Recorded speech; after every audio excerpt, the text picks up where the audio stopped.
मंगनी के जरिए दिया गया सिंदूर किस काम आएगा? भारतीय परंपरा पर सियासत का साया। घर घर सिंदूर पहुंचाने पर एक नया विवाद खड़ा हो गया है। जब सिंदूर वितरण की खबरें सामने आई, इस मुद्दे ने न केवल राजनीति को गर्म कर दिया, बल्कि भारतीय परंपराओं और सांस्कृतिक प्रतीकों के राजनीतिक इस्तेमाल पर भी गंभीर सवाल खड़े कर दिए हैं। सवाल उठता है, पराये आदमी से मिला सिंदूर किसके काम आएगा? भारतीय संस्कृति में सिंदूर एक ऐसा पवित्र प्रतीक है जो विवाहित स्त्री की सुहाग की निशानी माना जाता है। यह केवल एक रंग या प्रसाधन नहीं, बल्कि सामाजिक और भावनात्मक रिश्तों का प्रतिनिधित्व करता है। परंपरा कहती है कि सिंदूर पति द्वारा या ससुराल से प्राप्त होता है।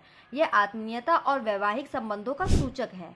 लेकिन जब एक राजनीतिक दल या नेता, और वह भी एक पुरुष नेता, अपने प्रचार या योजनाओं के हिस्से के रूप में सिंदूर का वितरण करता है, तो यह सवाल उठता है कि यह सिंदूर किसके लिए है और किसके काम आएगा।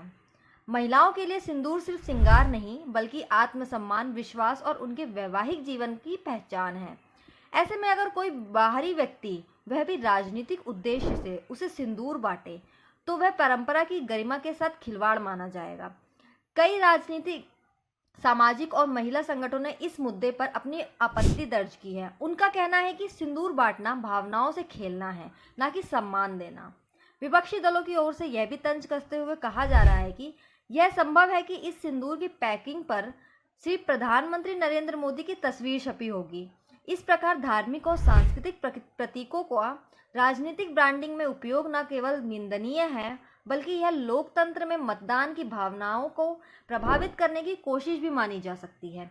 एक वरिष्ठ राजनीतिक टिप्पणीकार ने कहा, सिंदूर भारतीय स्त्री की आत्मा से जुड़ा प्रतीक है। इसे अगर प्रचार सामग्री की तरह इस्तेमाल किया जाए तो यह न केवल महिलाओं का अपमान है, बल्कि हमारी संस्कृति का भी उपहास है।